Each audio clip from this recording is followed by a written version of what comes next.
Hello everyone, my name is Fox. We're going to be doing an unboxing of the PocketGo, the open source portable handheld game player device. This is one of the newer ones that have come out. This is going to be using an all-winner ARM9 chip, and we'll go into the specs in a little bit. Thank you very much to BittBoy for sending this out to me for review. As unboxings tend to want to go from expectations of people, the audience, viewers, they want a full review out of this. Usually my unboxings were quick impressions, but I have since learned that people want full reviews out of that, so I have been using this device for about 2 weeks. We're going to be taking a look at the stock firmware first initially, and then later on in the video we're going to go ahead and mosey on over to the 1.1 firmware, which is present right here.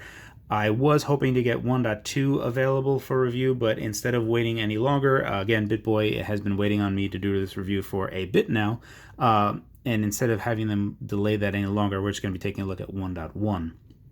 There are some pretty good fixes on there, and we'll kind of touch base and go over everything. We'll kind of show you the differences, some major points on what you're going to be looking at.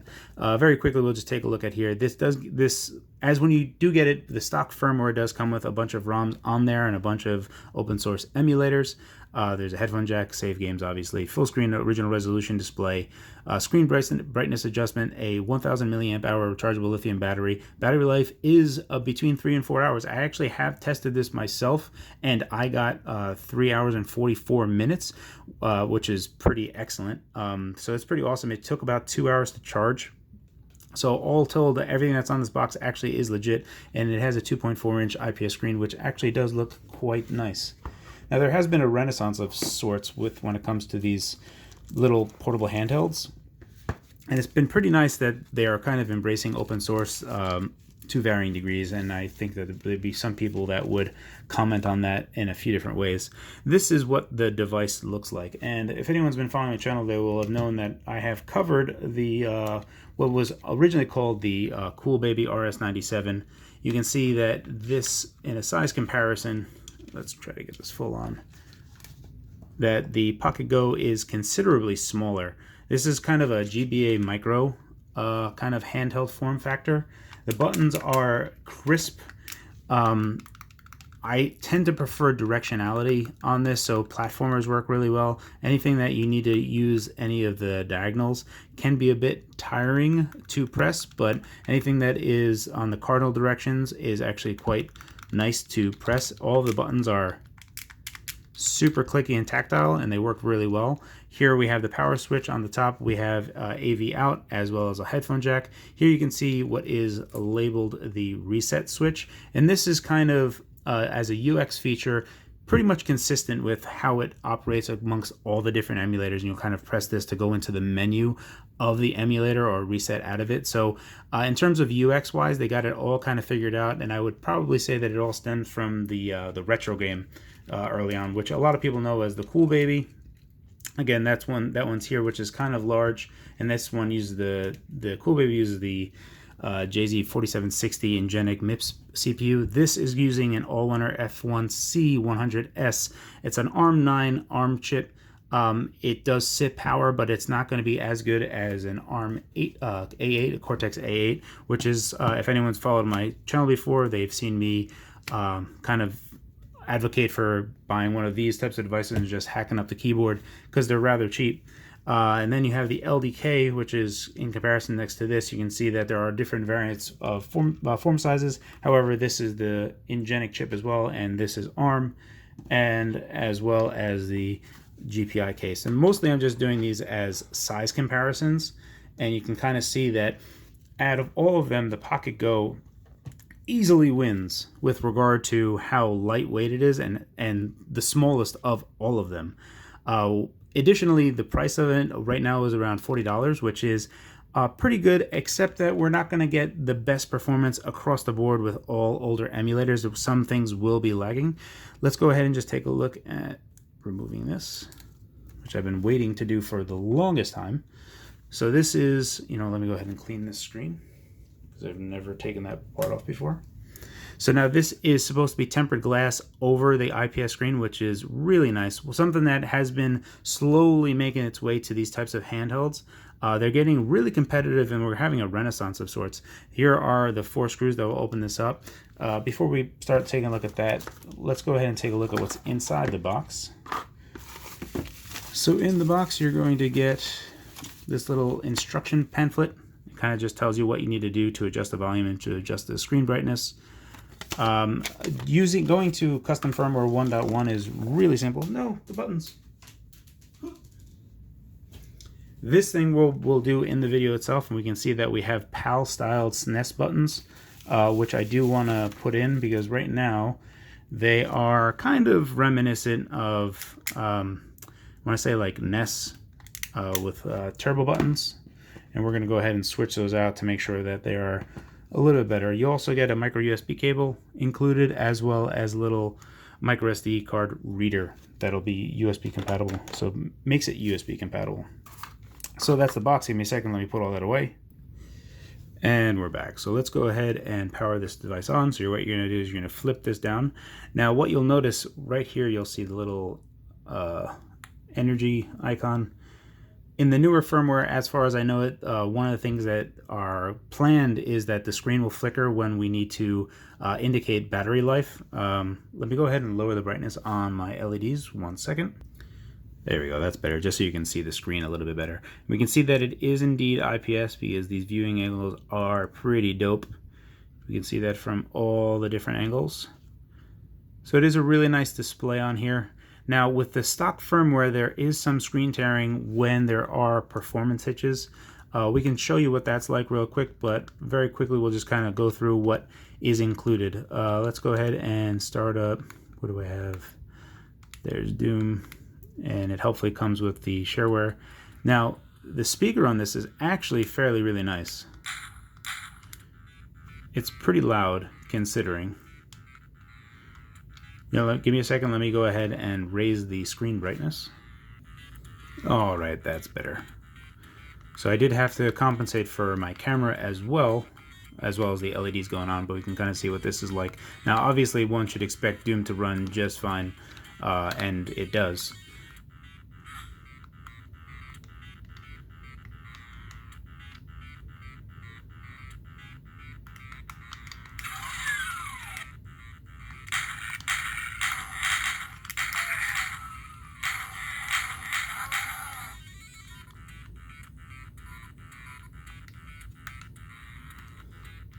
Alright, we'll go out of here.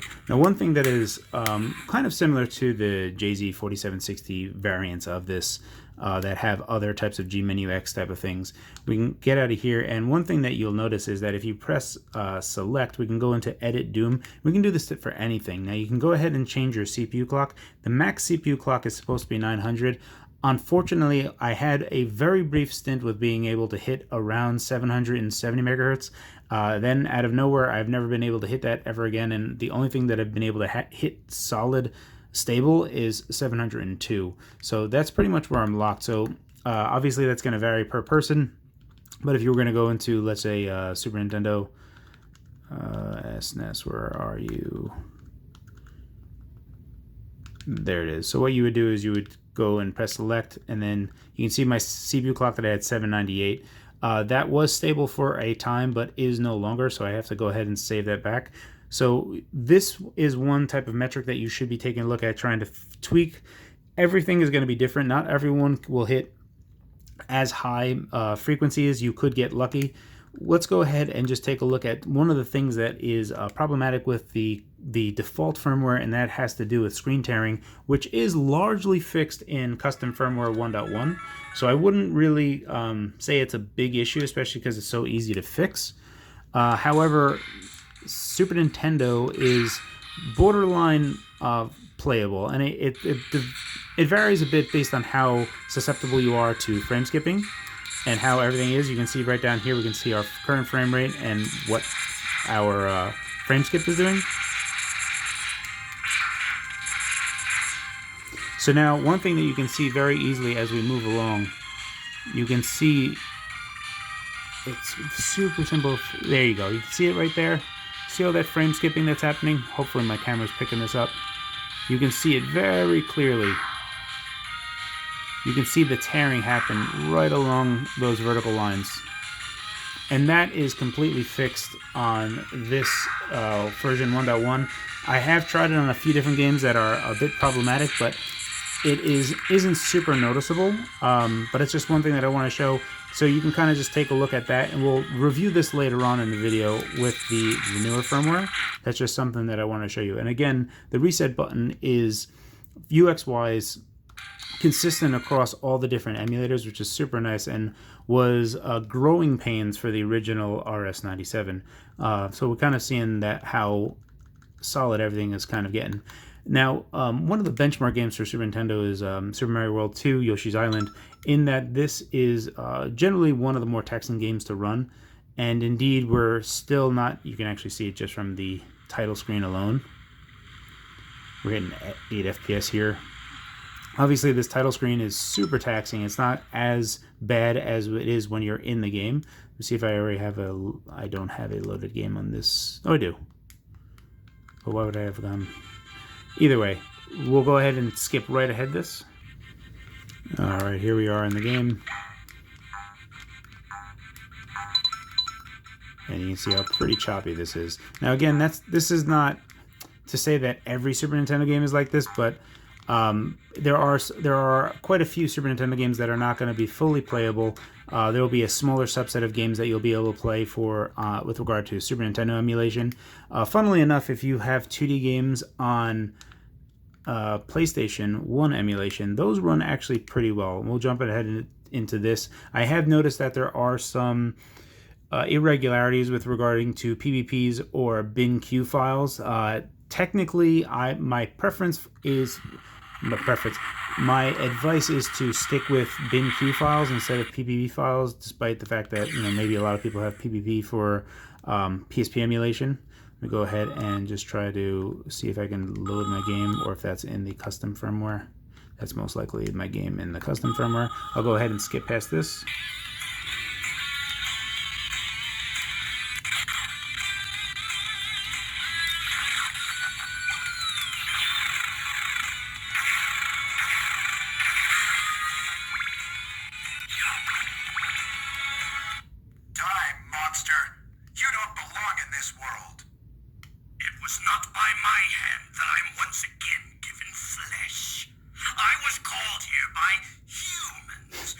To pay me tribute.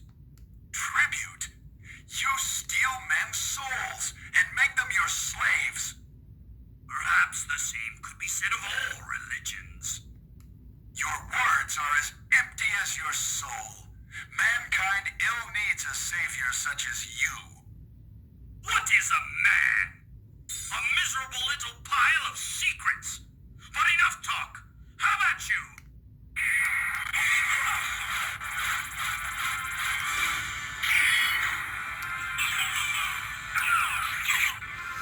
Alright, so let me go ahead and exit out that. So this is one game that, while not super perfect, is actually quite playable. So again, there are a lot of 2D PS1 games that will be what I consider to be fully playable. Now, I am trying to load up Mega Man Legends 2, and one thing that is, we have a seg fault here.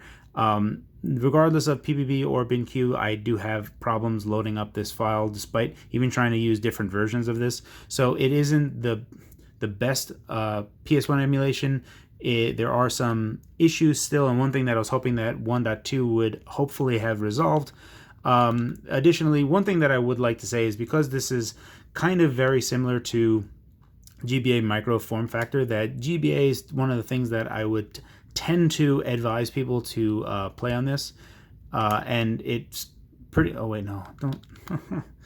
I have it overclocked. I have to downclock it. So actually, this is one good thing to kind of show. Now, this is powered on right now. So when you have something where it is hard locked, the only thing you can do is flip this switch.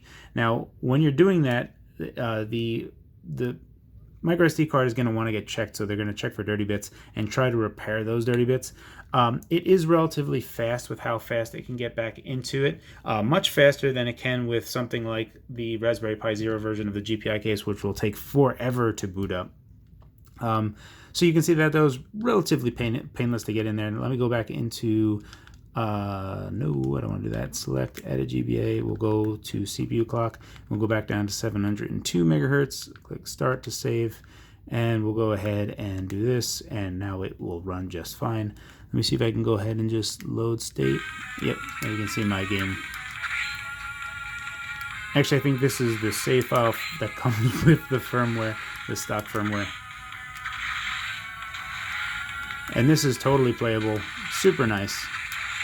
A lot of GBA games run just fine. Additionally, there's a Rumble version, which is pretty cool. We should take a look and try to open it up and see if we can see how the Rumble works. Yeah, that's pretty much it. What I wanted to show. We can quickly go show all the different emulators that come by default before we go ahead and open this up, and then go over to the custom firmware as well. Let's back out of here. Start. So we can see we have Game Boy, GBA, the original Nintendo, Super Nintendo, Sega Master System, Game Gear, Mega Drive, Atari 2600, Lynx, TurboGrafx 16, PC Engine, PlayStation 1, MAME, Neo Geo, DOSBox, WonderSwan. These are the Rumble. This is the Rumble version of Game Boy, the Game Bat file, and GBA Rumble. It's not that many games that support those things, but it is kind of cool that they have it. And then you have all the different open source games that have been ported, and people have ported it to this platform, which is pretty neat. We showed Doom running on there. We can also show Quake running on here real quick before we go over, and this runs relatively well. This is actually what I use to get my reflection. This is actually what I use to demonstrate the battery lifetime. I actually had this running for 3 hours and 45 minutes just in Quake, so that's super impressive to me. How long this chip lasts with just a 1,000 milliamp hour battery. Pretty nice. We'll go ahead and quit out of this. Yes, please. All right, so let's go ahead and skip ahead. We're going to take a look at the internals. We're going to switch out the buttons, and we're also going to swap out to custom firmware 102. And we're going to see how that screen tearing is fixed. So give me a moment. We're going to go ahead and take a look at that. Alrighty, so we've taken out the back piece. These three pieces pop right off, so it's going to be not that big of a pain to put them back in, but just be mindful of how they go back in, especially with regard to this little sliding switch. It's in the up position now, so you're going to want to return it in that same position before putting it back together. Here we can see the, actually it's 1035 milliamp hour, 3.9 watt hours.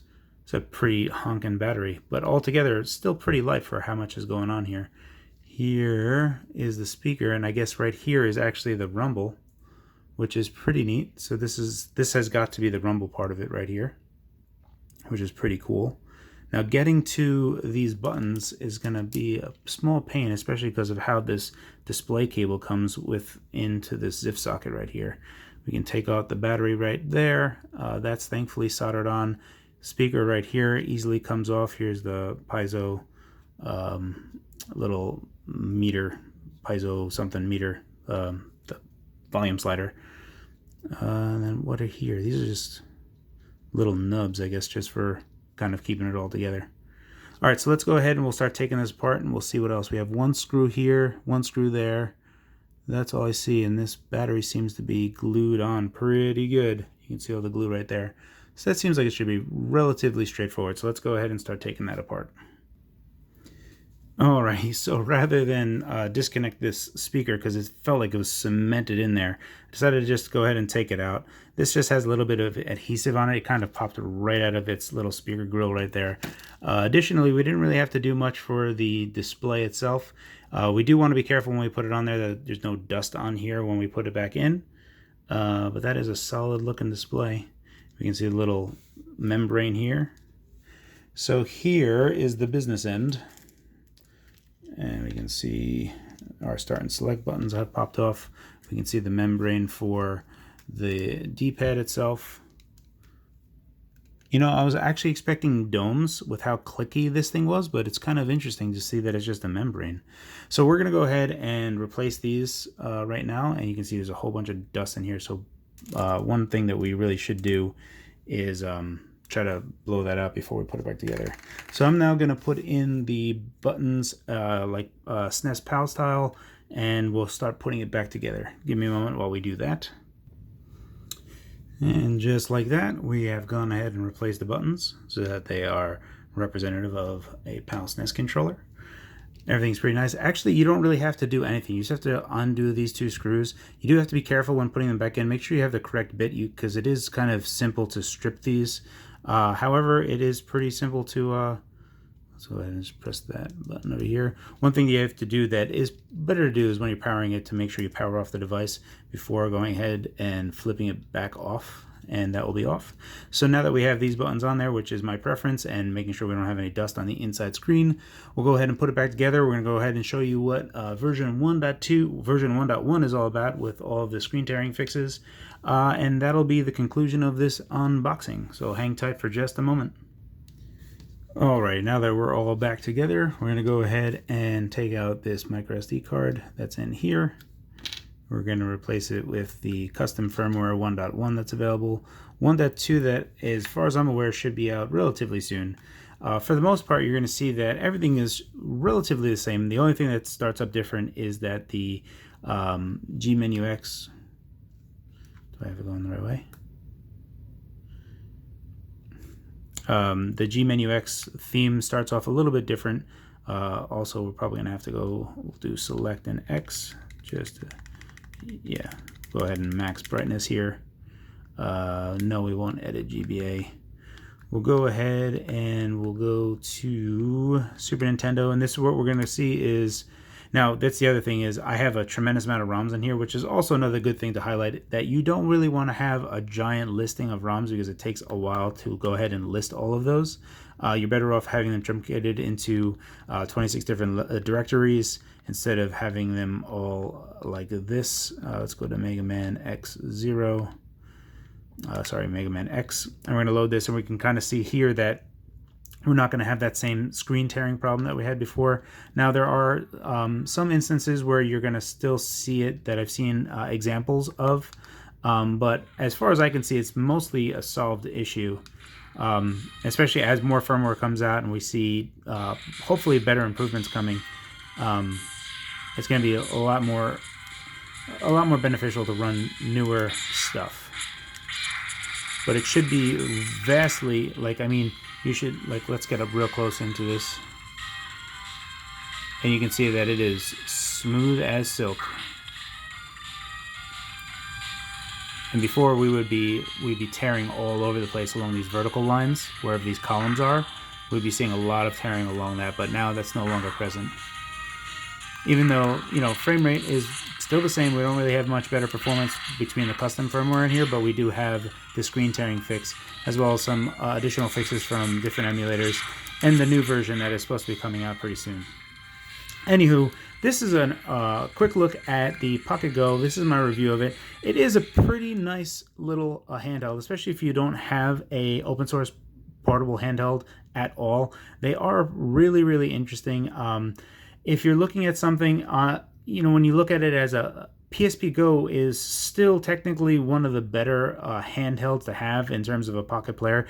However, a PSP Go has increased in value as time has gone on, which is kind of silly. This device, which you can get for $40 from BittBoy's website, is super affordable, and it also marks an interesting trend with how we are taking a look at open source handhelds and the proliferation of them and how many of them are coming out. It's a good time. It's pretty exciting. I'm looking forward to seeing what else happens.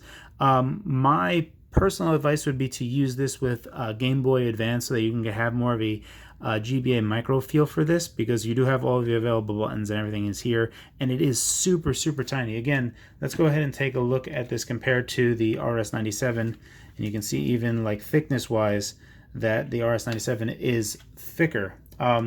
So by all means, the PocketGo is the smallest device, has excellent battery life. It doesn't play every emulator just perfectly.